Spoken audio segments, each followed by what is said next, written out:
कार्यक्रम आकाशवाणी एवं शिक्षा विभाग राजस्थान की संयुक्त प्रस्तुति है।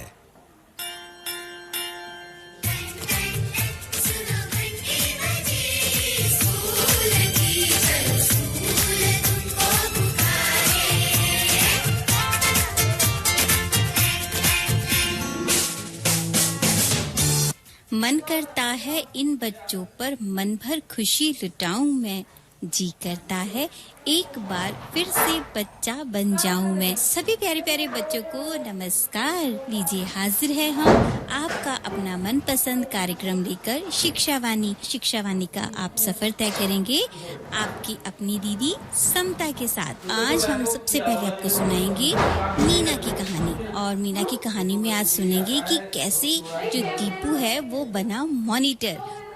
और फिर कक्षा 7 और कक्षा 11 के विद्यार्थी भी तैयार रहें। और आज हम कक्षा 7 के विद्यार्थियों के लिए लेकर आए हैं, विषय रहेगा हिंदी बसंत 2 और पाठ 15 में नीलकंठ, और हमारी अध्यापिका होंगी डॉक्टर नीना यादव, है ना। और कक्षा 11 के विद्यार्थी जो हैं वो भी तैयार रहें। और आज का विषय रहेगा हमारा भूगोल। और सभी नन्हे मुन्ने प्यारे प्यारे बड़े छोटे दोस्तों को मेरी प्यारी सी नमस्ते। मैं फिर से हाजिर हूँ। मीना लो, मैं फिर भूल गया। मीना तो इस समय अपनी कक्षा में होगी, तो फिर चलो स्कूल जाके मिलते हैं मीना से।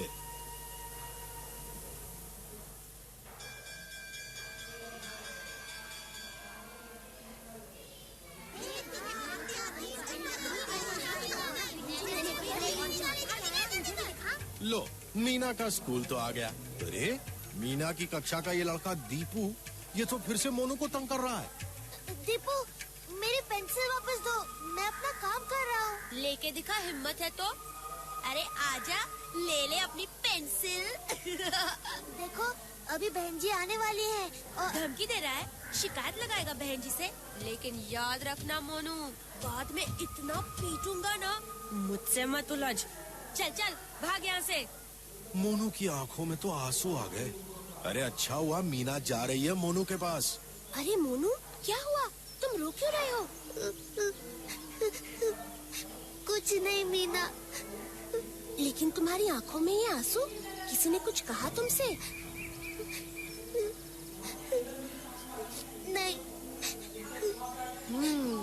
खैर, जो भी बात है मैं उसका पता लगा के रहूंगी।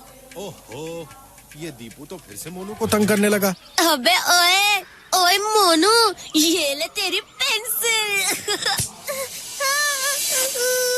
मेरी पेंसिल तोड़ दी, मेरी नई पेंसिल। अरे देखो देखो कैसे रो रहा है। मेरी पेंसिल तोड़ दी। इसका नाम मोनू नहीं, रोनू होना चाहिए था। रोने वाला रोनू। और इन बच्चों को देखो, मोनू की मदद करने के बजाय उसी पे हंस रहे हैं। लेकिन ये मीना और सुमी क्या खुसर पुसर करने लगे? आओ जरा सुने तो। हाँ मीना, जब तू पानी पीने गई थी ना, तब इस दीपू ने मोनू की पेंसिल छीन ली थी और उसे बहुत सताया था। तूने दीपू को रोका क्यों नहीं सुमी? तुझे तो पता ही है ना मीना, इस धौस से दीपू से हर कोई डरता है। समझ नहीं आ रहा क्या करें। बहन जी से बात करते हैं।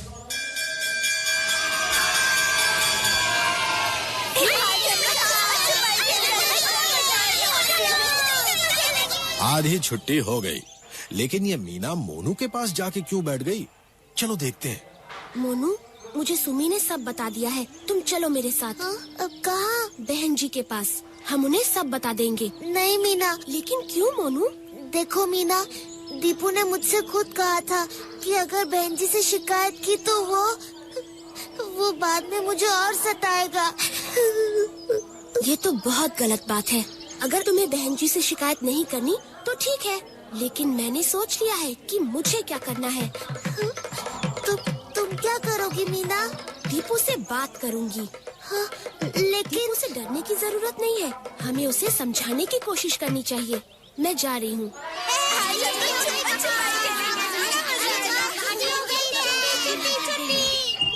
लो, दीपू यहाँ झूले के पास भी अपनी कक्षा के बच्चों को परेशान कर रहा है। ए, झूले से उतर, मैं झूलूंगा। लेकिन तुम तो अभी अभी आए हो दीपू। अच्छा, पता है ना क्या करूँगा अगर नहीं उतरा तो? लो, एक और बच्चा दीपू से डर के भाग गया। और ये क्या? मीना तो दीपू की तरफ बढ़ी चली जा रही है। दीपू, क्या है? क्या तुमने आज मोनू को फिर से तंग किया? हाँ, किया और फिर करूँगा। तू क्या कर लेगी बोल? लेकिन दीपू, ये गलत बात है। ए मीना, ज्यादा बोली ना तो देख रही है ये पानी भरा गुब्बारा, सर पे फेंकूंगा तेरे। चल भाग यहाँ से। देखो दीपू, मैं बस इतना कह रही हूँ। नहीं मानी तो ये ले, तू भी ले। इस दीपू ने तो मीना पे पानी से भरा गुब्बारा फेंक दिया। अब करे भी तो क्या करे? अरे, अब मीना कहाँ चल दी?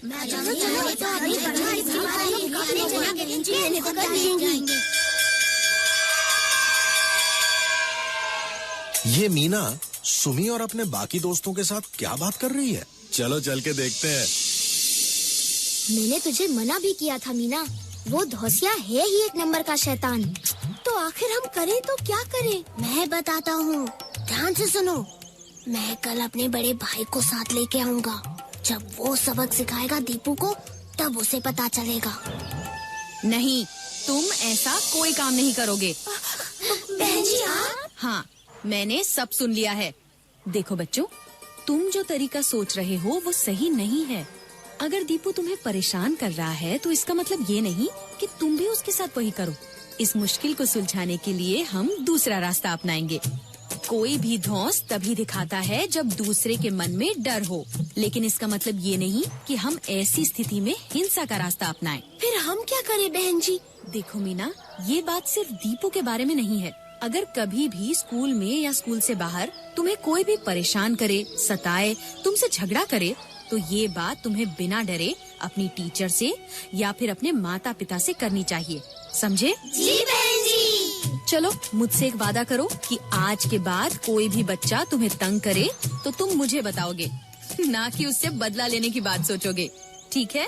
वादा? जी बहन जी, हम वादा करते हैं। चलो, अपनी कक्षा में जाओ, मैं अभी आती हूँ।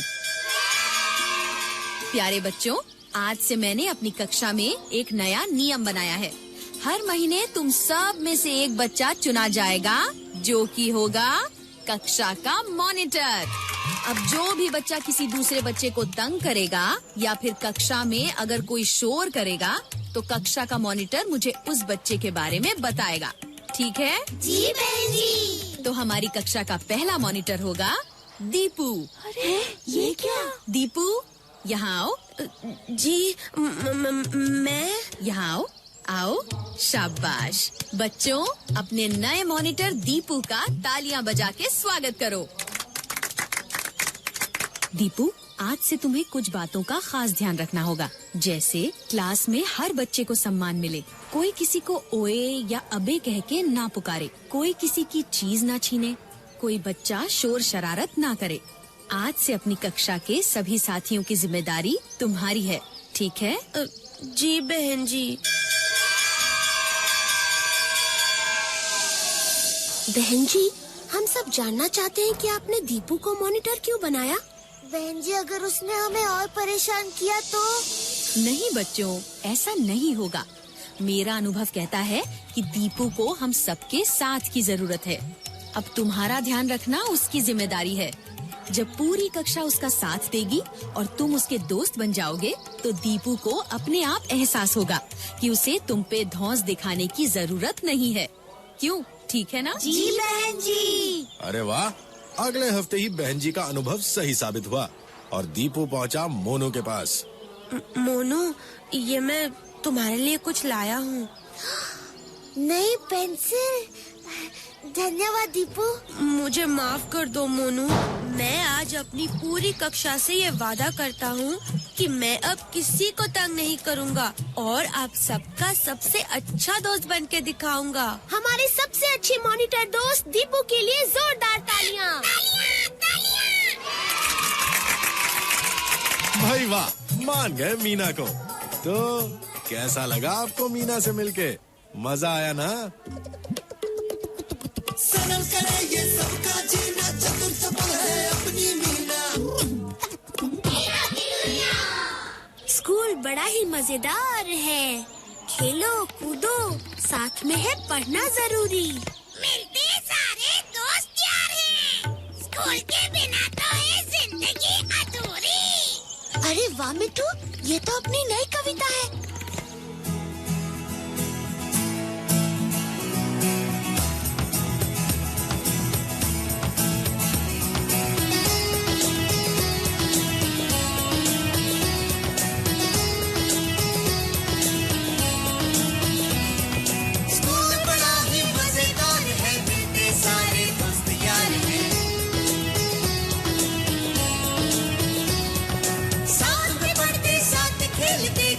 सबसे प्यार है।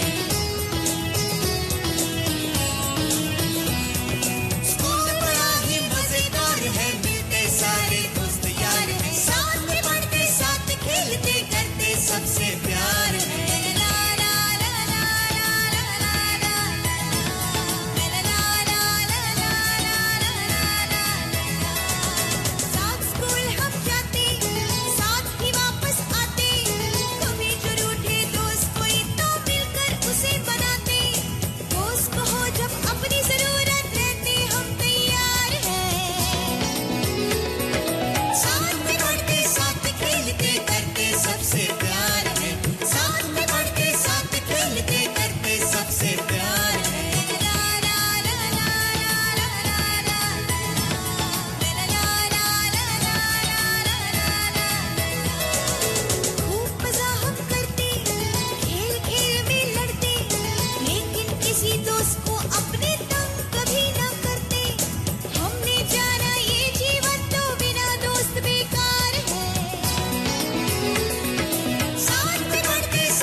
चलो अब देखते हैं मीना की बहन जी आज अपनी कक्षा में बच्चों को कौन सा खेल खिला रही हैं।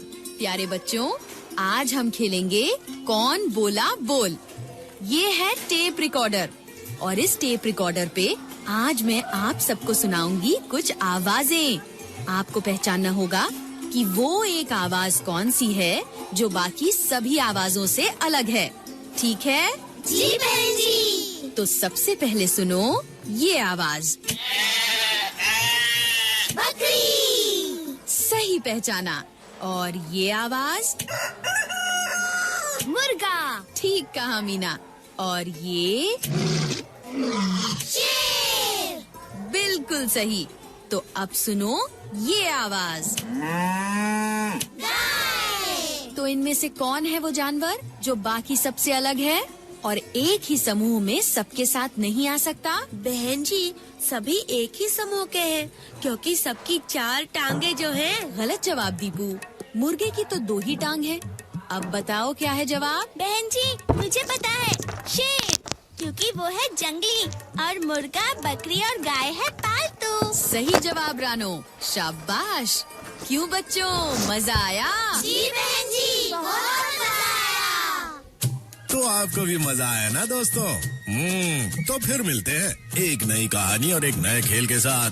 तब तक अपनी प्यारी मीना को चिट्ठी लिखना मत भूलना, चाहे वो आपके सुझाव हो, आपके विचार हो या आपके अनुभव। और मेरा पता है मीना की दुनिया, UNICEF, PO box number 3008, Lodhi road, HPO, नई दिल्ली 110003। सरल करे ये सबका जीना, चतुर चपल है अपनी मीना।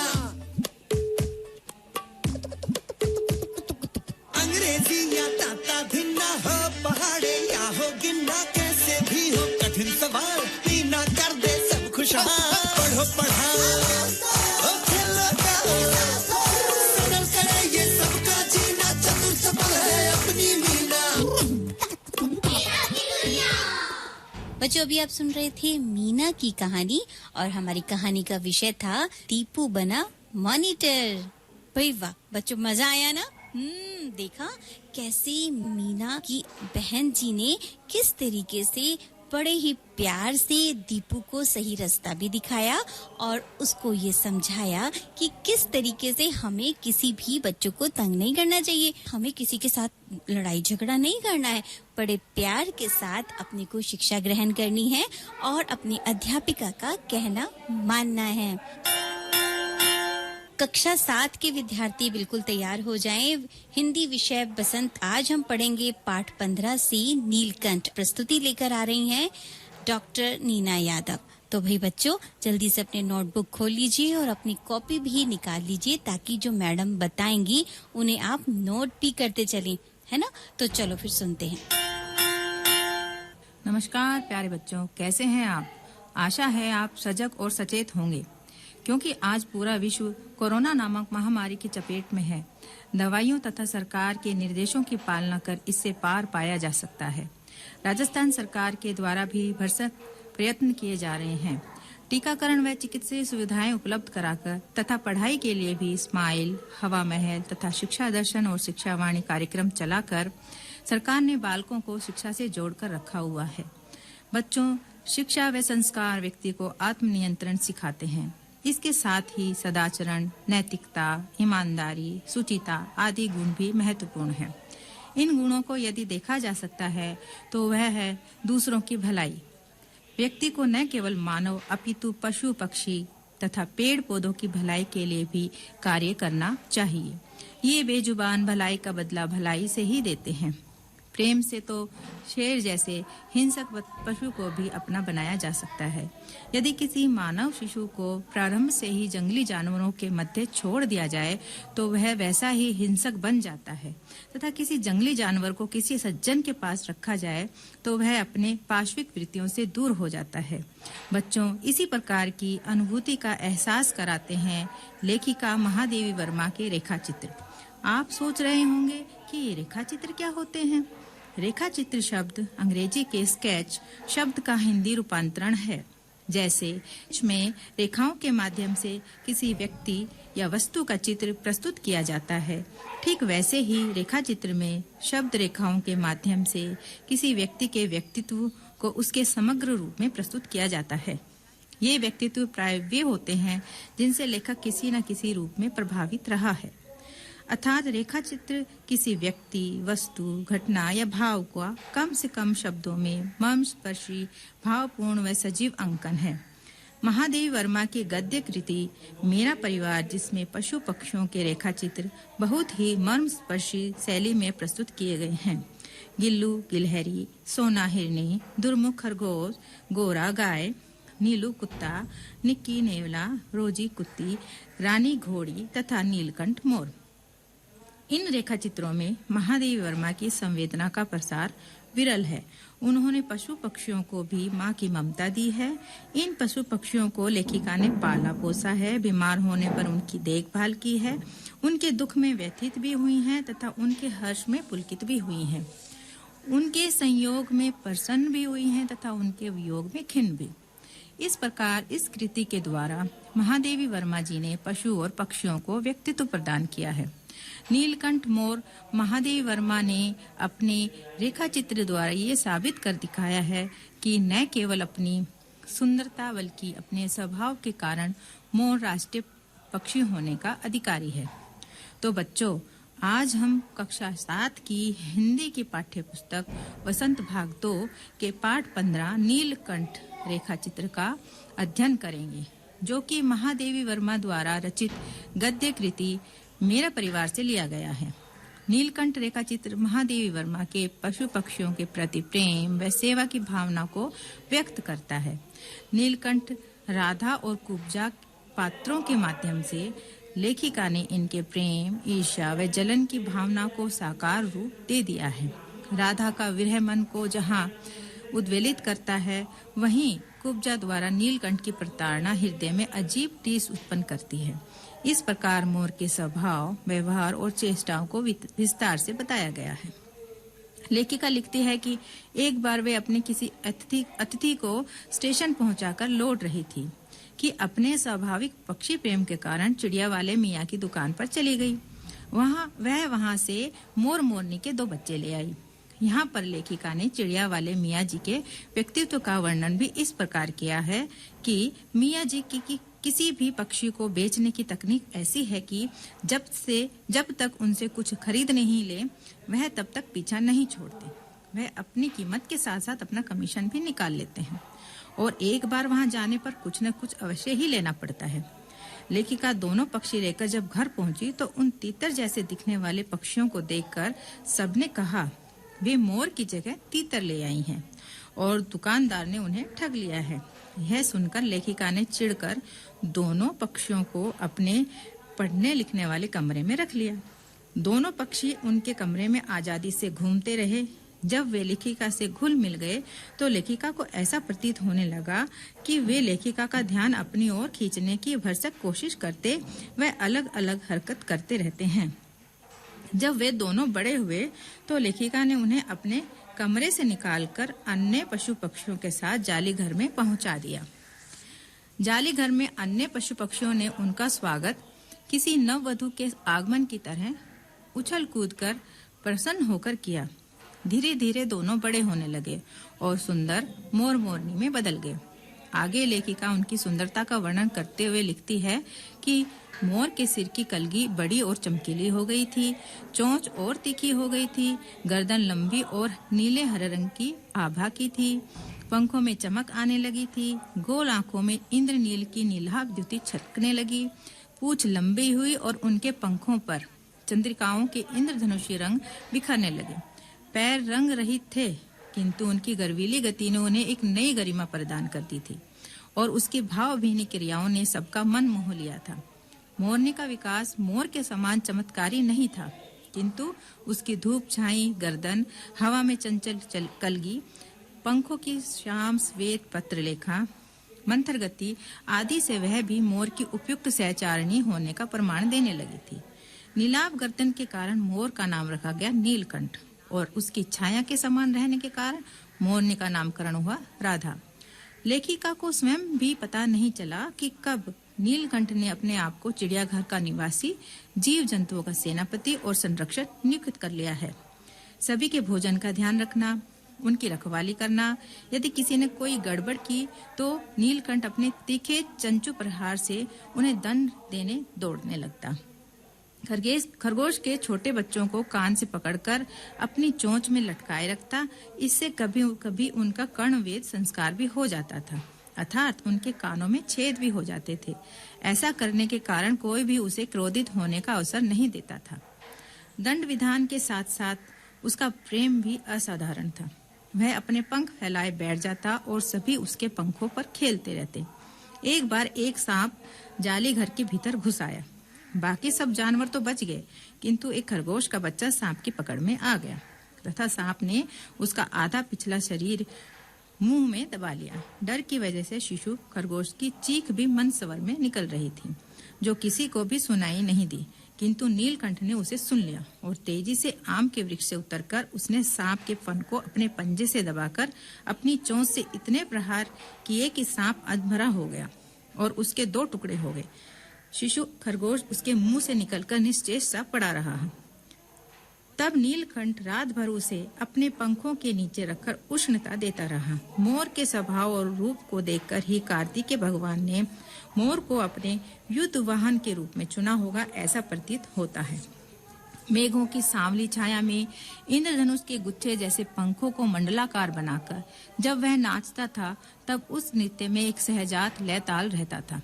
राधा नीलकंठ के समान नहीं नाच सकती थी परंतु उसकी गति में भी एक छंद रहता था। नीलकंठ ने पता नहीं कैसे समझ लिया कि लेखिका को उसका नृत्य भाता है। इसी बात को साबित करने के लिए जैसे ही लेखिका जालीघर के पास पहुंचती, नीलकंठ अपने पंखों का मंडलाकार छाता बनाकर नृत्य की भंगिमा में खड़ा हो जाता।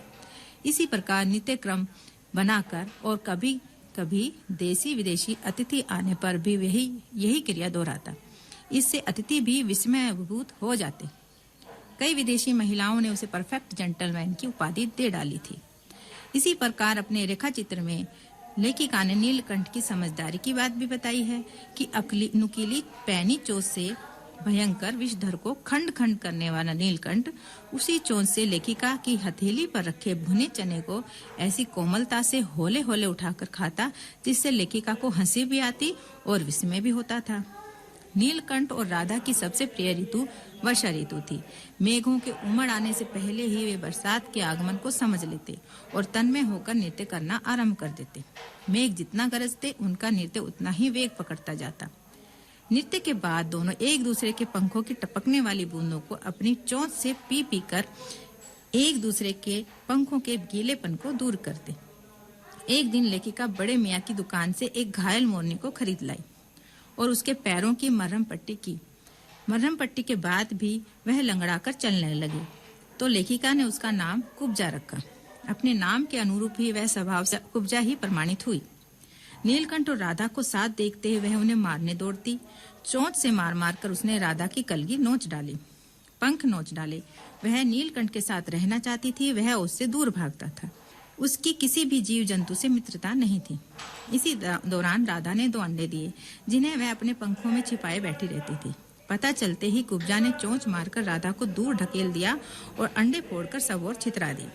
इस तरह के कलह, कोलाहल और राधा से दूरी के कारण नीलकंठ की प्रसन्नता का अंत हो गया। अब उसकी चाल में थकावट व आंखों में एक शून्यता रहती थी। लेखिका ने सोचा कि थोड़े दिनों में सब ठीक हो जाएगा, किंतु 3-4 मास के उपरांत एक दिन सवेरे नीलकंठ पूंछ पंख फैलाए धरती पर उसी प्रकार बैठा था जैसे खरगोश के बच्चों को छिपाकर बैठता था। लेखिका के पुकारने पर भी जब वह नहीं उठा तो संदेह होने पर देखा कि वास्तव में नीलकंठ मर गया था। उसने न तो कोई बीमारी थी और न ही उसके शरीर पर कोई चोट का निशान था। संगम में उसे प्रवाहित करने पर भी उसकी सुंदरता का वर्णन लेखिका ने भाव विभोर होकर किया कि उसके पंखों की चंद्रिकाओं से बिंबित प्रतिबिंबित होकर गंगा का चौड़ा पाट एक विशाल मयूर के समान तरंगित हो उठा। नीलकंठ के न रहने से राधा उदास रहने लगी और कोने में बैठी नीलकंठ का इंतजार करती रही। परंतु कुब्जा ने नीलकंठ के न दिखाई देने पर खोज प्रारंभ की और इसी क्रम में वह जाली के बाहर भी निकल आती थी। एक दिन ऐसे ही आम के पेड़ से कुब्जा उतरी और कजली अल्सेशियन कुत्ती के सामने आने पर कुब्जा ने उस पर चोंच से प्रहार किया। फलस्वरूप कजली ने भी अपने दांत उसकी गर्दन में गड़ा दिए और कुब्जा को बचाया ना जा सका। राधा अब भी नीलकंठ का इंतजार कर रही है तथा मेघों के उमड़ने पर नीलकंठ को बुलाती है। तो बच्चों, आपने पाठ को सुना और विभिन्न भावों से भाव विभोर हुए होंगे। कहीं निश्चल प्रेम, कहीं करुणा भाव और कहीं ईर्ष्या की अनुभूति। नीलकंठ और राधा पर प्यार और कुब्जा पर क्रोध भी आया होगा। इसी अनुभूति को कराने में लेखिका की सफलता है। अब इस पाठ के कठिन शब्दार्थ को देख लेते हैं।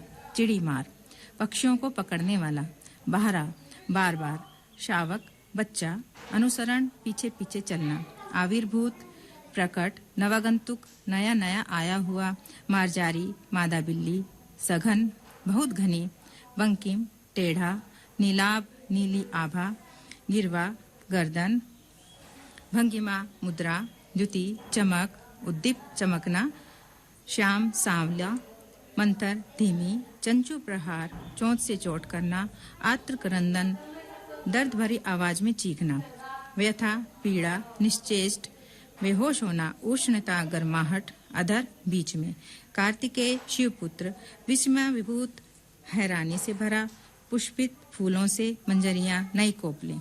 बच्चों, आपने पाठ को सुना, अब लेखिका के विषय में भी जान लेते हैं। महादेवी वर्मा का जन्म होली के दिन 26 मार्च 1907 को फर्रुखाबाद, उत्तर प्रदेश में हुआ। महादेवी वर्मा के परिवार में लगभग 200 वर्षों के बाद कन्या का जन्म हुआ था। अतः उनके दादाजी ने अत्यंत हर्षित होकर भगवान का आशीर्वाद मान उनका महादेवी नामकरण किया। इनके पिता गोविंद प्रसाद वर्मा भागलपुर के एक कॉलेज में प्राध्यापक थे। महादेवी वर्मा 7 वर्ष की अवस्था से ही कविता लिखने लगी थी।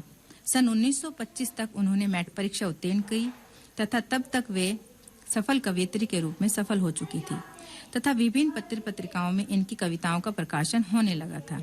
कॉलेज जीवन में प्रसिद्ध कवयित्री सुभद्रा कुमारी चौहान ने उनकी घनिष्ठ मित्रता थी। सन 1932 में इन्होंने संस्कृत में एमए किया। तब इनके 2 कविता संग्रह निहार तथा रश्मि प्रकाशित हो चुके थे। 11 सितंबर 1987 को अशोकनगर इलाहाबाद में इस महान देवी का परलोक गमन हुआ। कविता संग्रह में निहार, रश्मि, नीरजा, सांदे गीत, दीपशिखा, सप्तपर्णा, अनुदित, प्रथम आयाम, इनके अलावा इनके अनेक काव्य संकलन भी प्रकाशित हो चुके हैं, जैसे आत्मिका, प्रक्रिमा, संधनी, यामा, गीत पर्व, दीप गीत, समारिका। गद्य साहित्य के अंतर्गत रेखा चित्र, अतीत के चलचित्र, स्मृति की रेखाएं, पथ के साथी, मेरा परिवार, निबंधों में श्रृंखला की कड़ियां, विवेचनात्मक गद्य, साहित्यकार की आस्था तथा अन्य निबंध, संकल्पिता, ललित निबंध, क्षणदा, कहानियां, गिल्लू, बिंदा, महादेवी वर्मा के संस्मरण, रेखाचित्र और निबंधों का संग्रह हिमालय नाम से प्रकाशित हुआ। नीलकंठ महादेवी वर्मा द्वारा रचित रेखाचित्र है। आज इस रेखाचित्र के द्वारा हमने नीलकंठ यानी मोर के स्वभाव और उसकी विशेषताओं को विस्तार से जाना कि किस प्रकार एक छोटे से दिखाई देने वाले पक्षी में भी भावनाएं कूट-कूट कर भरी हुई हैं। वह भी इंसानों की तरह प्रेम करता है, संगनी के साथ नाचता है, प्रसन्न होता है, उसे बादलों का गरजना प्रभावित करता है। वह दुख वियोग में उदास होता है तथा सुख में मगन होकर पुलकित हो उठता है। नेतृत्व की भावना रखता है, छोटों की देखभाल करता है, उनकी गलती पर दंड देता है, घायल होने पर अपने पंखों में समेटकर उष्णता प्रदान करता है, उनकी रक्षा करता है। ये सभी विशेषताएं उसमें स्वयमेव आ गई हैं, किसी ने उसे ये सिखाया नहीं है। ये सब वह मनुष्य की तरह बोलकर व्यक्त नहीं करता, अपितु उसकी भाव भंगिमाओं के द्वारा अपने आप ही उजागर होता रहता है। बच्चों, अक्सर आपने दोहे, कविता, कहानी पढ़े हैं, सुने हैं। रेखा चित्र भी हिंदी साहित्य की एक विधा है। ये तो आप जानते ही हैं कि साहित्य गद्य और पद्य में बटा होता है। रेखा चित्र गद्य की ही एक विधा है। गद्य साहित्य में रेखा चित्र के साथ साथ कहानी, नाटक, निबंध, रिपोर्टाज या विवरण भी आते हैं। जब कोई लेखक या लेखिका अपने विचारों को, अपने जीवन के अनुभवों को या फिर अपने किसी परिचित के बारे में ऐसे शब्दों का प्रयोग कर कुछ लिखे, वर्णन करे कि पाठक, पढ़ने वाले को ऐसा प्रतीत हो कि जो कुछ लिखा जा रहा है वह चित्र के समान सामने प्रतीत होने लगे, और जैसे जैसे वह घटना आगे बढ़ती है तो ऐसा लगता है कि सभी कुछ किसी फिल्म की भांति हमारे सामने चल रहा है और हम दर्शक की भांति उसे देख पा रहे हैं, फिर चाहे वह व्यक्ति, पक्षी या पशु हो। ऐसे चित्रण में महादेवी वर्मा ने निपुणता हासिल कर रखी है। उनकी मेरा परिवार नामक कृत्य इसका जीता जागता उदाहरण है। इस गद्य कृति में सभी पशु पक्षियों का और उनकी भावनाओं, विशेषताओं का ऐसा सजीव चित्रण किया गया है कि वे नायक की भांति हमारे समक्ष उपस्थित हो जाते हैं और उनसे हम जुड़ाव महसूस करने लगते हैं। नीलकंठ मोर ही नहीं, नीलू कुत्ता, दुर्मुख खरगोश, सोना हिरनी, गोरा गाय, रोजी कुत्ती, रानी, निक्की, सभी पात्रों का वर्णन ऐसा सजीव है कि ऐसा लगता है घटनाएं हमारे सामने घटित हो रही हैं। सब आपस में बातें कर रहे हैं, मनुष्य के समान उनकी क्रियाएं चलती रहती हैं, भावनाएं द्रवित करती हैं, मुग्ध करती हैं। बच्चों, इस प्रकार महादेवी वर्मा ने अपने साहित्यिक योगदान के द्वारा अपना एक अलग से पाठक वर्ग एकत्र कर लिया है। उनकी किसी भी तरह की विधा, चाहे वह गद्य हो या पद्य, प्रभावित किए बिना नहीं रहती।